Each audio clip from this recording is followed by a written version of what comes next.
Sinbad the Seaman and Sinbad the Landsman.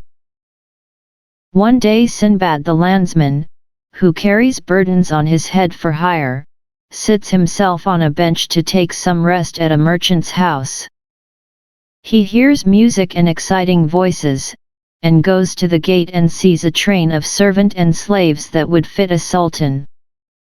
He starts reciting some verse, and is just about proceed when a foot page stops him. His lord wants to speak with him. Sinbad is reluctant to go, but the foot page insists.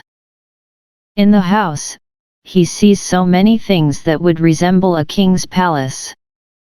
He stands before the master of the house with a humble attitude. The master says he is called Sinbad, just like the porter, Sinbad the Seaman. He asks the porter to recite the verses again, which he does. Sinbad the Seaman then says he will tell the story of his 7 voyages. The first voyage of Sinbad the Seaman.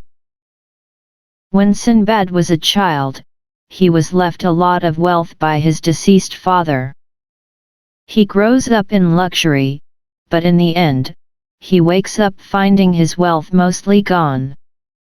He buys the goods needed for a voyage, because, who seeketh fame without toil and strife, the impossible seeketh and wasteth life. So he goes from shore to shore when he comes to an island where they light fires. But the master of ship screams to them to come back, because they are on the back of a stationary fish. Sinbad is too late but is saved by Allah. A tub floats towards him, with which he comes to shore of an island. After some days and nights eating fruit and resting under the trees, Sinbad sees a horse in the distance. When Sinbad draws near, the horse screams at him. He wants to run away, but a man appears who calms him down. He takes him into a sardab, or underground chamber, where Sinbad learns there are more men like him who are the grooms of King Mirjan, and they keep the horses. With every full moon, they bring the mares to the beach. Out from the sea come stallions and do their will with the mares.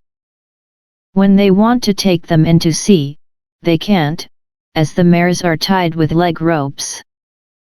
Then the men will appear and scare away the stallions. The mares conceive colts and fillies, of which none is found their like. He then offers Sinbad to see the country and its king. The stallion comes and covers the mare on the beach. They eat and drink and then go to the king.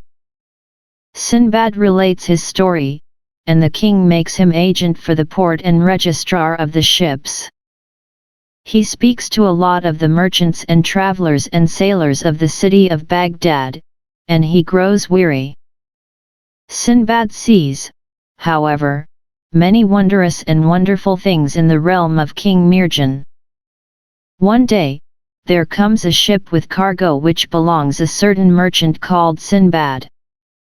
Sinbad says he is the merchant, but the merchants do not believe him at once. But Sinbad relates the details of his travels, upon which the merchants believe him.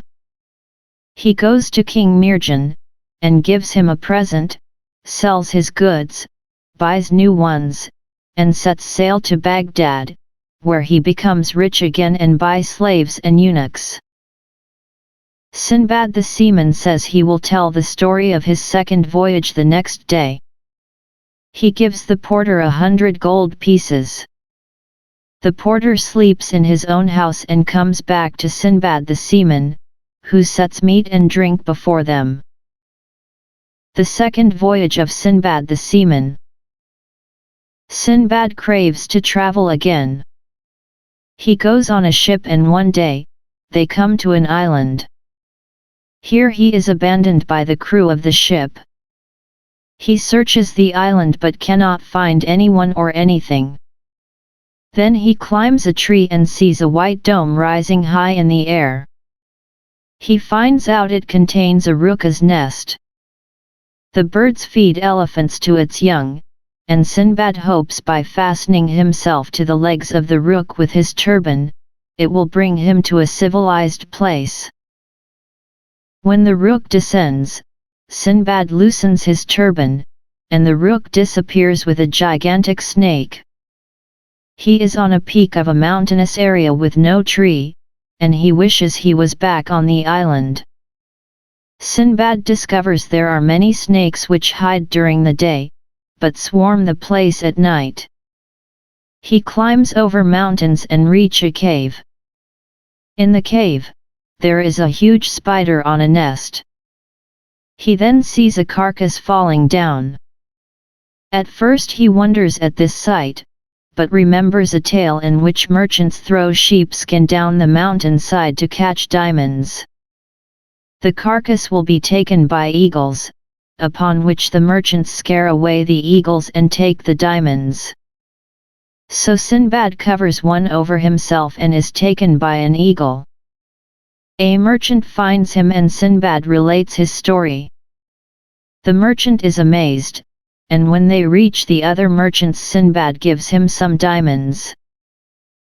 Sinbad with the merchants comes to an island where there are many camphor trees, and also a place where resides the rhinoceros, which can carry off a great elephant with its horn, and graze about the island without noticing it on its horn. And a rook can take a rhinoceros with an elephant to its young. The group comes to Basora city. He continues to Baghdad with a great store of diamonds and goods. The porter is again asked to come the next day and receives 100 gold coins. The third voyage of Sinbad the Seaman. Sinbad again craves for voyage, and he goes on a ship. One day they come to the mountain of the Zugb, where hairy folks live like apes, who kill every human that comes near them. They attack the ship and its crew is afraid to attack one, lest the group will fall upon them. First, the hairy folk lay their hands on the ropes, but then they throw out all the people from the ship and sail away with it. The crew finds a very big house in which lives a black ogre. He first grabs Sinbad, but as Sinbad is very lean, he puts him back. The master of the ship is a sturdy, stout, broad-shouldered white, fat and full of vigor, and is put like a kebab on a fire with a stick through his body. The crew builds a ship and will try to kill the black ogre, using the ship as a safe way. They succeed in wounding the ogre in the eye, making him blind. However, he comes back with two fellow ogres, and they throw rocks at the escaping ship, killing many men. When they come ashore to another island and rest for the night, a big serpent eats some of the crew. Just before Sinbad wants to drown himself, he comes with the idea to cover himself in planks so the serpent is unable to eat him. It disappears furiously angry.